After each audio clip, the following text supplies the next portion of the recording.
Hello guys, CS Gaming here, welcome back to the video. Now in this video we're going to be playing Sucker for Love. It's been a while, seems though, I can't remember when the last video was, it'd be way back, but yeah, I haven't had a lot of time to like record on the PC in a while, so I thought I'd go ahead and record a PC game, and I thought, well, which games have I started but not completed? This one. So let's give it another. So in the last video, we completed Chapter 1, which is the one with the Lunetta, if I remember correctly. And there was two endings, and the first ending was like... because the whole point of the game was that you wanted to kiss the god. So you ended up doing that on one of the endings, but ended up destroying the world. And in the other ending, you made her learn like a tiny squid and still kissed her, and that was like the good ending. So I don't know which ending chapter 2 will go off, but yeah, we can't do chapter 3 yet because we need to find two secrets apparently in this chapter, so let's give it a go, shall we? Chapter 2, the King in Yellow approaches. Chapter 2, the King in Yellow approaches. I wanted to give some time for the game to say as well.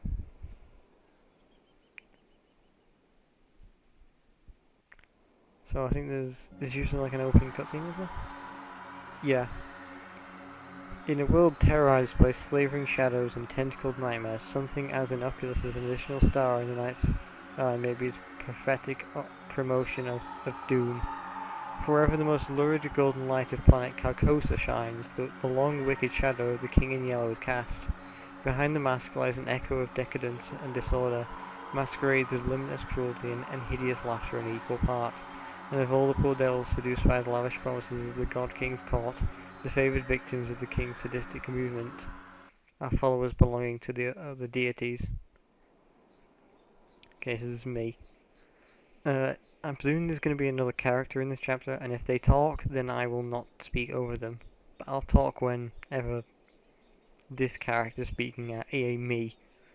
Huh? What? Where? Huh? Did I zone out? What was I doing? Damn, I'm having one hell of a brain fart. I can't remember for the life of me what I'm supposed to be doing. Everything feels so hazy. Was I going to work? I am standing outside after all. Yeah, that's gotta be it. The sun is setting, so it's probably around 7 PM, which means I'm gonna be crazy late. Fantastic. That's the beauty of working nights. I can't use the excuse I overslept. Yeah, boss, I slept all day, sun up to sundown. That's why I'm 6 hours early for my shift. Huh? Those sound like the church's noontime bells. It's high noon. No way, they must be doing some special evening service or something. I can clearly see it's the golden hour right before sunset. I'll also have to ask someone for the time on my way to work.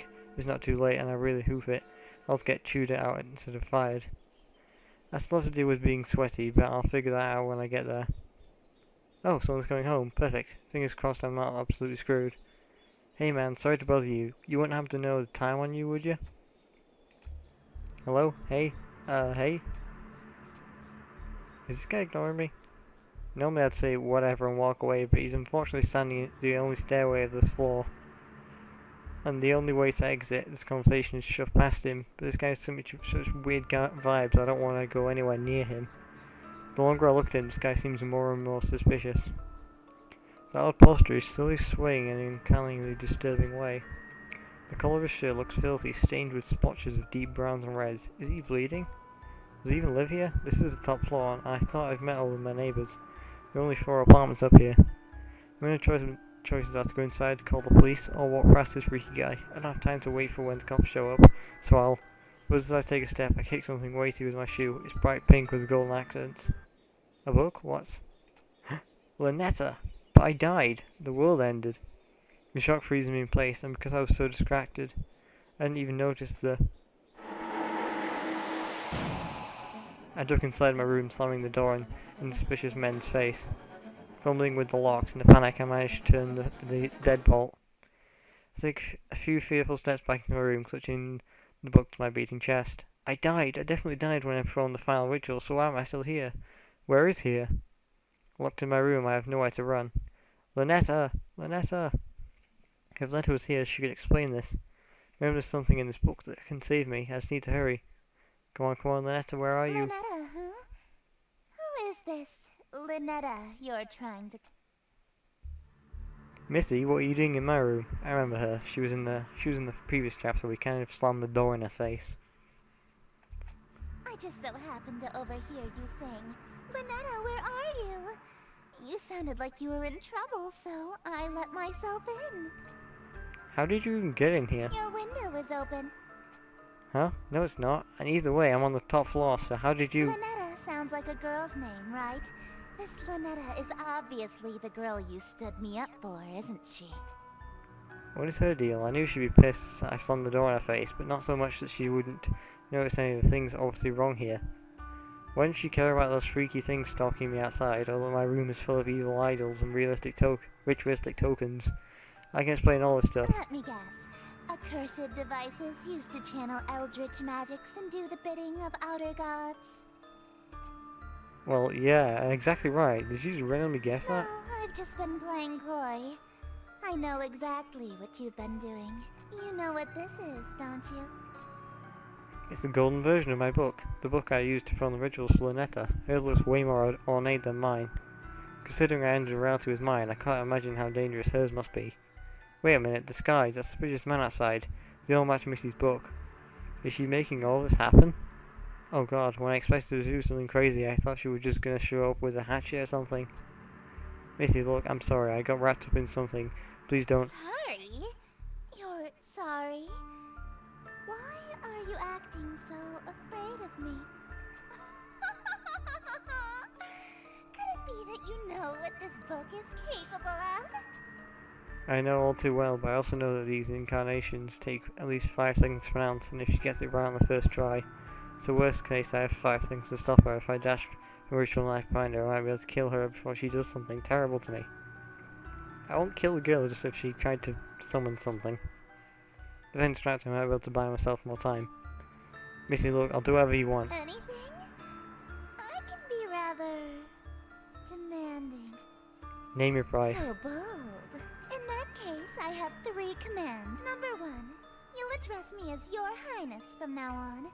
So when I come home, it's, welcome home, Your Highness. When she comes home, she wants to move in, but that means... whatever, it's not like I'm going to have to actually follow all through on these. At least one of us is about to die. As you wish, Your Highness. What else? Number 2, you'll quit your job so you can spend every waking moment catering to me, your one and only.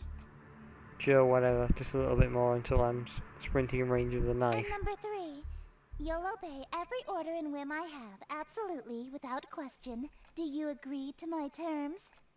Absolutely. Absolutely. What? Absolutely, Your Highness. I suppose if you will do whatever I ask, then there's no need to use any of these dreadful spells on you. As a matter of fact, I believe you can help me. She just handed her a book without second thought. Yellow energy pulses and cackles from my fingertips. Is she not here to hurt me? Confused. I've liked you for a long time, and you're a capable bookkeeper. Hence, after all, a relationship based on threats of violence and fear is... Right. We never escaped with our lives just now. But something is bothering me. How does she remember that I stood up for her in the reality that ended in Lynetta's awakening? And how did she get in through my window? I doubt she was able to climb several stories up dressed like that, and pass through my locked window without breaking it. There's only one possible answer. Alright, Your Highness, I'm ready to enter my lifetime of servitude to you. I just have one small request first. being... Could you tell me what this is? Huh? Your Worcestershire sauce? What about it? Worcestershire sauce? I mean, I was kind of right. So you're an eldritch god disguised as a human. Yeah, I remember that. In the first episode, Lynetta could pronounce it, so they stated she was an eldritch god. What? How did you figure that out so suddenly? Isn't it obvious? No human being can pronounce Worcestershire. Worcestershire. Of course not. It's an eldritch loanword. Why else would it be spelled like that? Then why did they name a town in England after it? I was careless. After all this time I wasted trying to seduce... Yeah, you should have tried using your eldritch form instead. I would have fallen in love immediately. What? What? You think cosmic entities are attractive? As a human? Sure. 3D women are fine, but fourth dimensional girls with non-Eleusinian geometry are smoking. They've got curves I can literally get lost in. If I had known that you're attracted to my cosmic godhood, I would have just led with that. Allow me to properly introduce myself. I am Esther, King in Yellow, heiress to Carcosa. Charmed, I'm sure. She's gorgeous, a bona fide Eldritch King in my room. Oh man, all my fantasies smooching out its horror are coming true. Eldritch royalty to boot. The King in Yellow. Sounds familiar. I can't remember why. My memory of the other existence is kind of fuzzy. What I do remember is that our followers tend to be incredibly violent towards cultists loyal to other gods, like the Nether. I'm not going to say that due to YouTube laws, so I kind of got swept up in the moment and also got to pledge fealty to a different god, this reality or not. Oh wait, I'm sorry, I'm already involved in another god. I'm following the Netta. I know, so loyal, so faithful and devoted. That's why I want you to be my follower instead. In exchange for serving me, I shall grant you anything you desire. Wealth, power, whatever. You promised me a smooch. And I shall... What? You handed over your reality to her? For a singular smooch? Are you mad? No, we did do that. You heard me, so you'll match your offer then. I suppose. If that's all you're selling the world for, then a smooch can be... No way, you promised to double it. That's 2 smooches. Now hold on a minute. 2 of them on the lips. Alright, very well. 2 smooches lip to lip. Satisfied? Usually my followers ask for inordinate wealth, unquestionable fame and influence, or some lavish indulgence. Nobody's ever dared to ask to kiss me before, so... She's blushing for real. You really want to smooch me? Well, your terms are amenable. Suffice it to say, I'll expect you to perform your scenes flawlessly in exchange. Scenes? The prompt book I gave you contains the script for The King in Yellow. Huh? You mean the spellbook that I was so afraid of? Is it just a damn play? This thing is just a playbook? Where are all the power-invoking rituals? Rituals? Is this some sort of peasant joke that I'm too rich to understand? No, we aren't barbaric swamp folk casting hocus pocus in a cave. We have a little class. To invoke my power, my play must be performed perfectly. Perfectly. I don't always get these rituals, scenes first right the first time. Moments where I botch my lines or get a scene Your wrong. performance will receive a scathing review in the Carcosan Times publication. And you'll also be killed. Gulp. I'm getting those smooches no matter what. Break a leg, dear. From Act 1. Okay, setting exterior and view of the city. Okay, so I've got to go outside. Click and drag from the first word to the first line, slowly.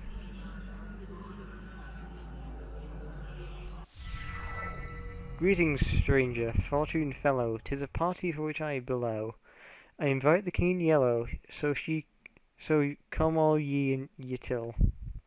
Wear thine mask upon your masquerade, till he may come lost in ye till.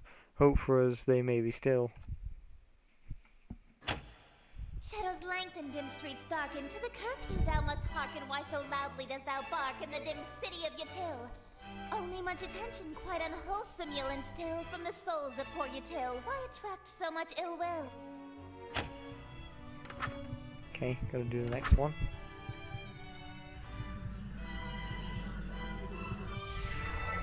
That is just what I must seek. See, hidden somewhere amongst the meekly, 'tis one I invite, I seek. He shall all thy mistakes undo. 'Tis the King in Yellow, whose greatest wealth shall I cure. When his shadow passes through, wealth come to I and you. Lo, your plans shall surely languish, and this whole town will know anguish, for the king is whom they say, which shall this city indeed smite. If he comes, Yatil and you and I will know his might. All be lost within a night. What reward is worth that price?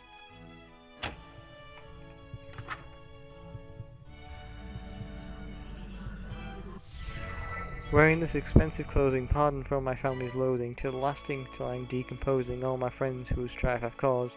Yes, preparing for this night, their forgiveness is the cause, they shall be proud because I've brought the king to us.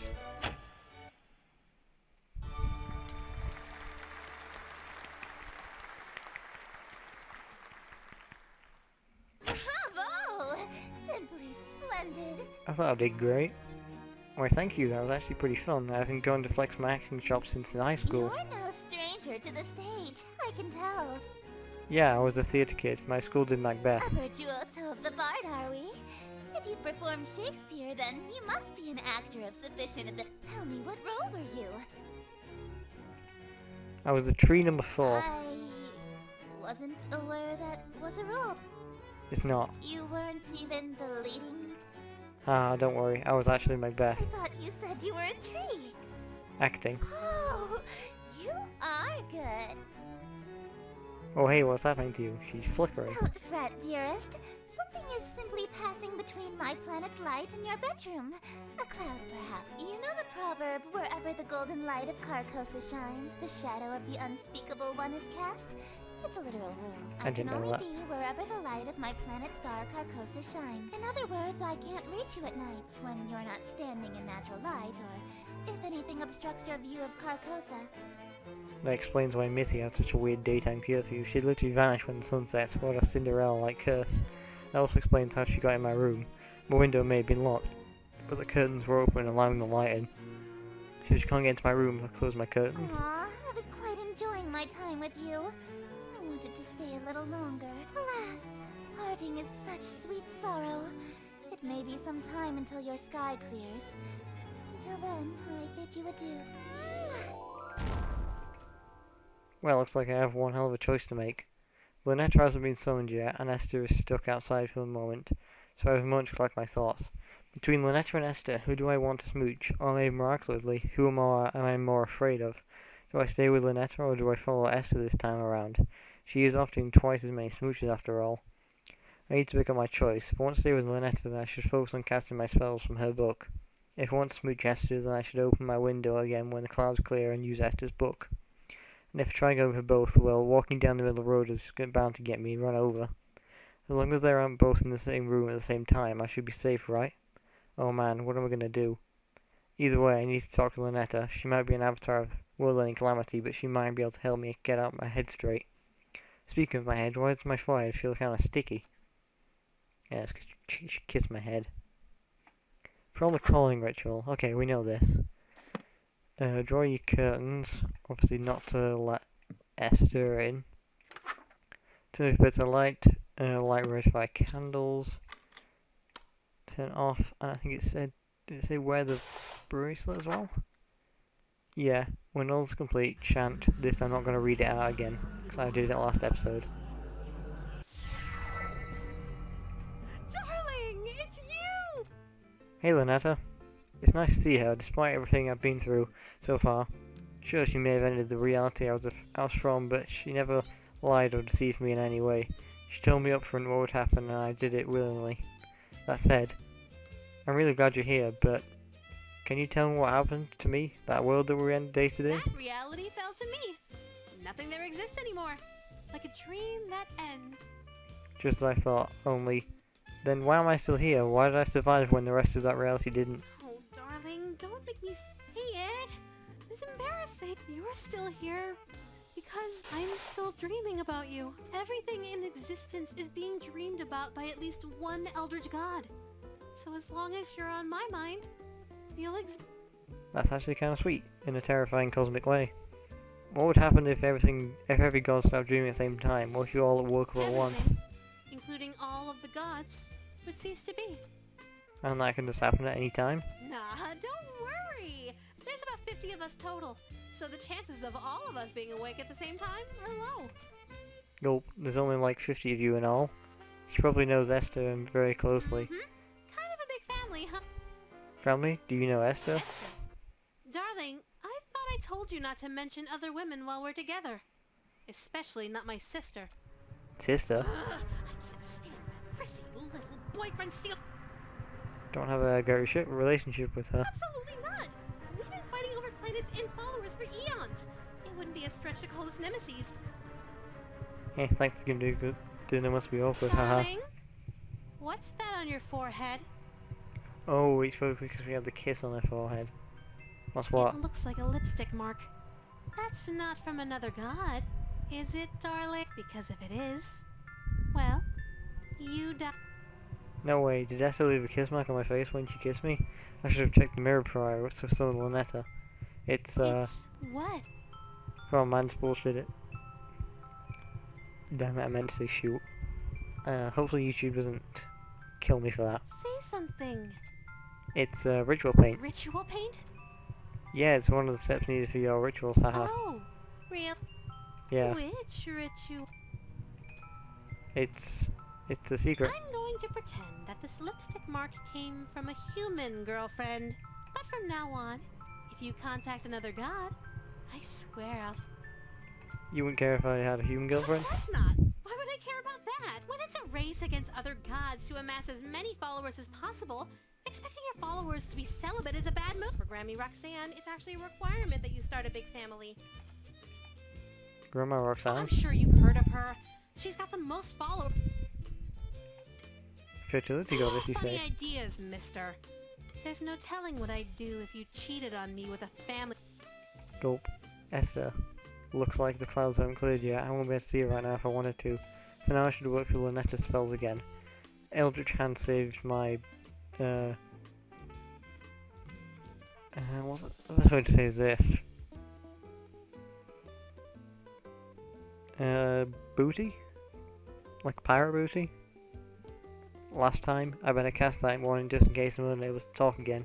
She's listening to myself. What the HE doubled hockey sticks is wrong with me, man.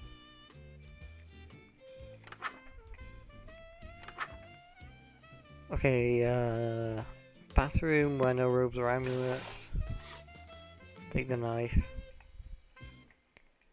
Oh yeah, she did leave once I wash my face. Okay, I look kinda terrifying.